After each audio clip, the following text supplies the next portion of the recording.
Hello and welcome to the Pipeline Pro project demo. Let's start with a preloaded project to see how everything works in context. We're looking at an example from the company ACME.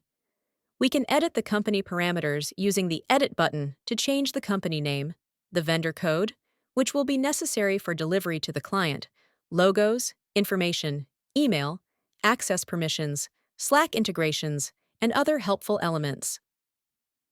Personnel management is under the License section. In the Edit Team tab, we can send invitations via email to users we want to invite into the system.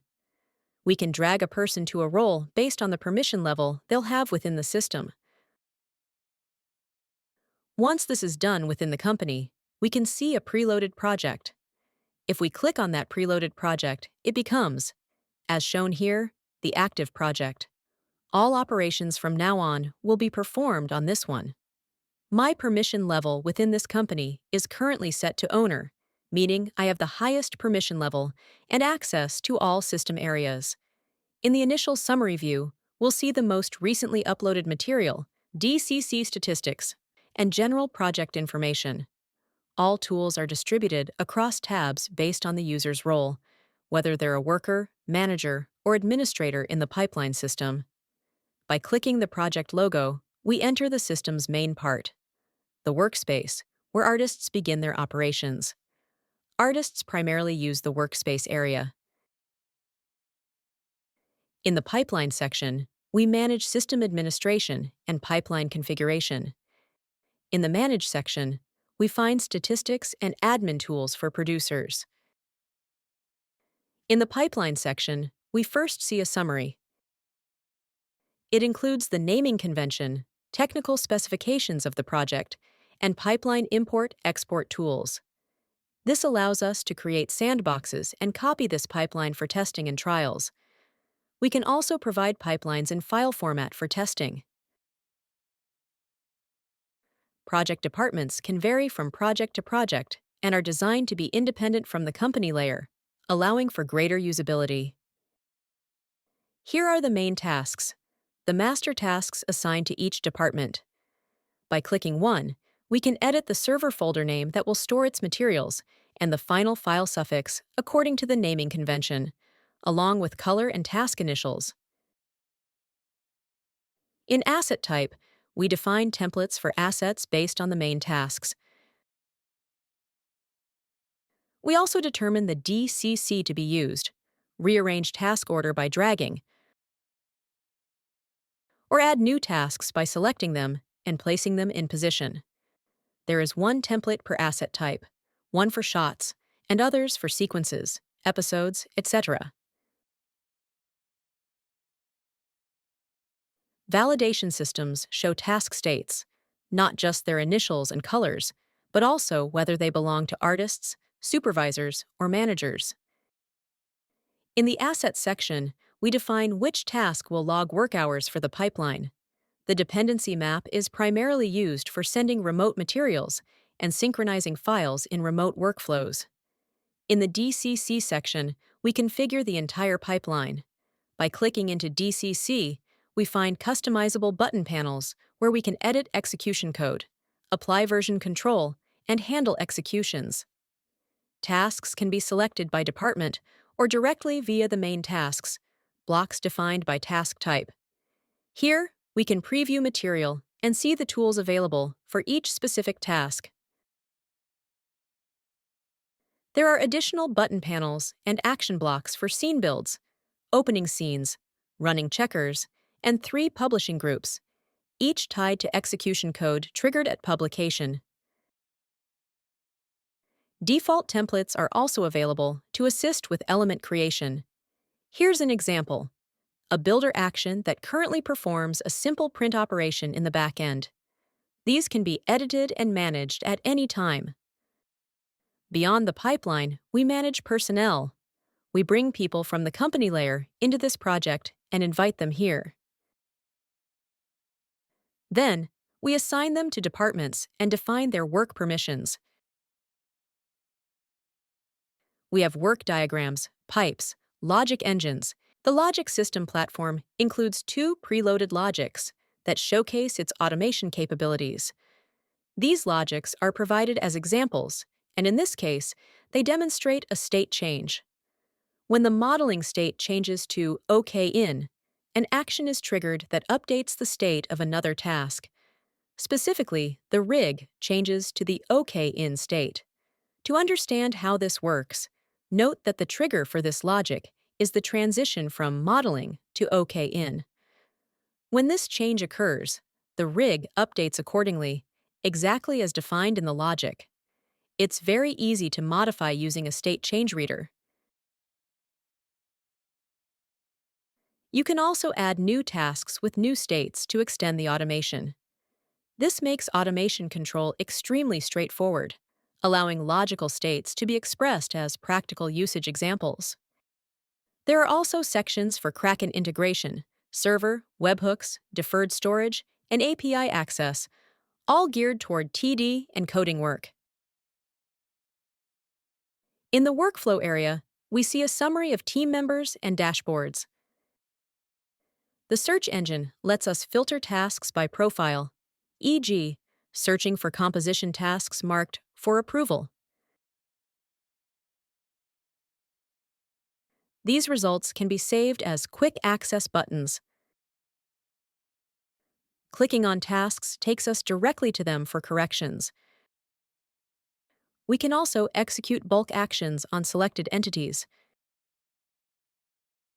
The three main working areas are script, asset, and shot. In the script section, we manage script writing. We can create a new script, set its phase, draft, idea, and drag in a PDF or final draft file.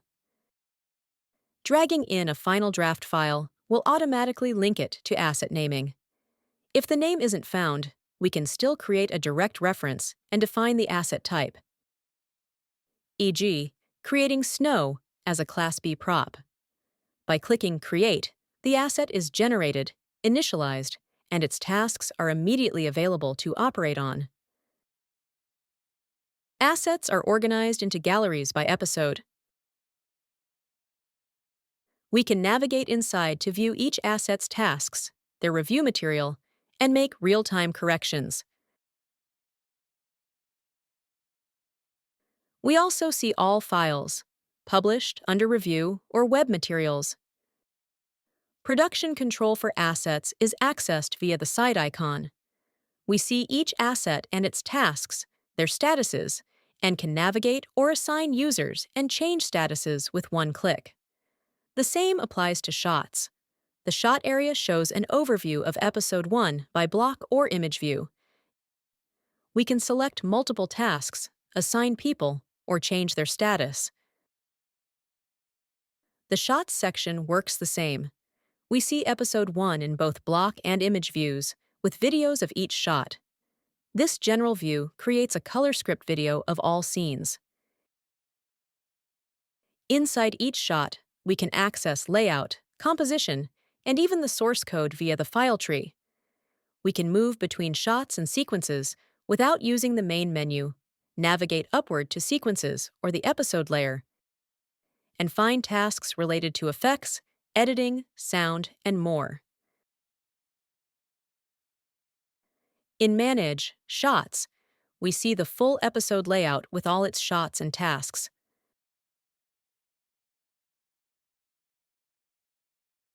We can select and modify task assignments, categories, statuses, or personnel.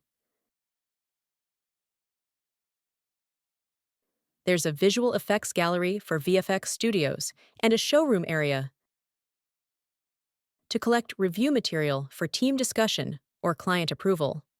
Showroom materials can come from updates or references inside the system. Once an asset is added, it appears in the active showroom, where comments and approvals can be handled. The material can be imported from an external upload, an internal upload, or be referenced. For example, if we go to an asset whose material we want to review and click on the icon, it will appear in the showroom.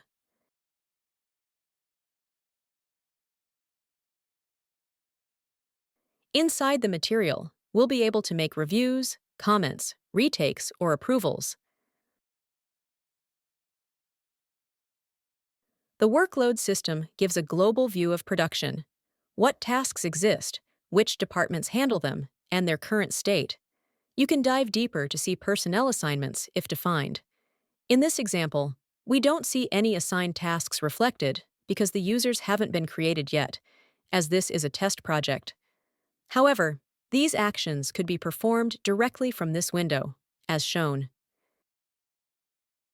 In the Manage area, you'll see exactly which parts of each episode are active, broken down by department and task count. By clicking here, you can jump straight to that department to view detailed status information. The bidding, scheduling, and other sections give you full control over the entire production process. The scheduling section supports multi-screen layouts. We can choose two screens, one for asset filters and one for a Gantt chart. We can view asset assignment dates, filter tasks, and use drag and drop to plan scheduling dynamically. You can easily filter the calendar to show only art-related tasks, or say tasks that follow a specific naming convention. The quick search tool makes navigation super intuitive. For example, if I type spring, and that's linked to a character, it'll show me anything related. Typing 10 would bring up any item with that number, like shot 710, so I can jump directly into it.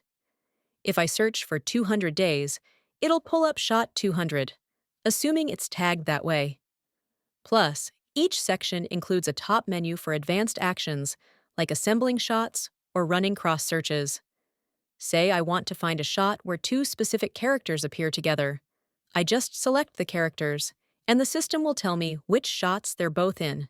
Similarly, if I open an asset, it'll show me exactly where that asset is used across shots, so I can jump right to that scene. The API is fully integrated and super easy to use for any operator who needs it. It's very straightforward to write queries. For example, by pressing Ctrl plus space, the system shows us all the available data. Let's say we type My Project, press Ctrl plus space, and then Ctrl plus Enter. It executes the search and gives us the result. Since everything is object-based, we can start pulling in things like a list of episodes with Ctrl plus Enter. If it returns too much information, we can narrow it down. Just ask it to show the project code and name. And there it is, code and project name. We can also ask for a list of assets from that episode and filter it to only return names. If we want images, we can define the resolution and get the thumbnails. If we want technical names, we get those too. Or we can even pull the server folder path where the asset is stored. The API is incredibly simple to use, and we have ready-made implementations for integration with Maya or any other production software. On top of that, the system integrates with a local tool called Kraken, letting us run operations directly inside DCCs via a dedicated real-time pipeline connection. That wraps up this demo of the system. We'd be happy to answer your questions, help solve any issues, or walk you through anything else you might need. Using the event blocks available in each task and our direct connection to the DCCs through Kraken, we can define automated actions that will run when launching a Maya task. In the case of the builder, we can set up a group of actions that will run the first time the task is initialized. These include setting the shot's frame range, creating render layers, generating AOVs, loading published cameras and plates, saving the scene, and updating the task status. This ensures that the scene is fully prepared and ready to start working. When clicking the Build button, it connects with Kraken and opens Maya. All configured actions are executed automatically in the order specified on the web interface. Once the process is complete, the task status is updated, and the scene is ready to go. The platform also includes a block called Openers, which lets you define actions triggered automatically when opening any file. For example, we can use run checkers so that every time a Maya scene is opened, all the platform's checks are automatically executed. If any issue is detected, the checks window will pop up. This window can also be opened manually, allowing us to see all the validations applied to the task, like FPS, resolution, or frame range. Many of these errors can also be fixed automatically from within the same interface. Finally, we have the Publish tool, which lets you save the current scene, update the task's status, and upload a new version, whether for WIP, review, or publish, depending on the production stage you're working in. A rendering tool designed to be easily customized by the studio's TD is also ready to use. This tool can execute renders either locally or via a render farm, with local rendering logic provided by default. In the case of Maya, we can open our rendering tool and choose whether we want to render a web, review, or publish version. We can also update the task status, select the layers we want to render, and start the process. If we choose to render locally, a specific logic will be executed that renders the Maya scene and publishes it to our platform. The tool records the rendered files, the published AOVs, and other metadata useful for future loading. The resulting render will be available in the task folder under Render, and inside the subfolder, corresponding to the version related to the working scene, ensuring clear traceability between the render and the source scene. In Nuke, as in other pipeline areas, we can start from predefined templates as our working base. These templates can be automatically populated via actions triggered during the build event or through the ingestion process using tools like Hero.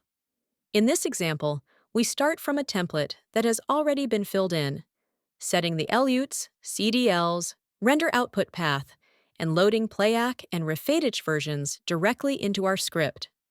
From within Nuke, we can also access the Checkers tool, shared across all departments. This tool allows us to run all the validations configured in our task, including checks for plates versions, CDL, Refadich, 3D render, shot frame range, project FPS, camera versions, resolution, and Nuke's color configuration. Many of these issues can be fixed automatically within the same interface. We can always update or add new checkers from our department's main task. Nuke also includes pipeline nodes like ReadAOV1. This node lets us quickly load published renders from Maya, either from the current shot or a different one, making it easy to reuse renders across shots, sequences, or episodes. All we need to do is select the shot, if different, the task, and the version we want to load. We can also choose the render layer we want to view and filter the ReadAOV1 elements to load only what's necessary. This node keeps track of the version loaded and allows us to verify, manually or through checkers, if we are using the latest available version. From within Hero, we have tools like Build Track, where we can select an episode and set up a track by providing a name. This allows us to load all available versions into a new track within our timeline. We can also choose whether these versions should maintain their original frame range within the timeline, either based on how they were ingested in the shot or stacked from the beginning. We can load published refeedits, plates, or any version from Render, Comp, 3D, or any other task that has published outputs. When clicking Build, the selected versions will be loaded into the timeline while respecting the shot's frame range, and cue markers will be added so the editor can optionally expand them.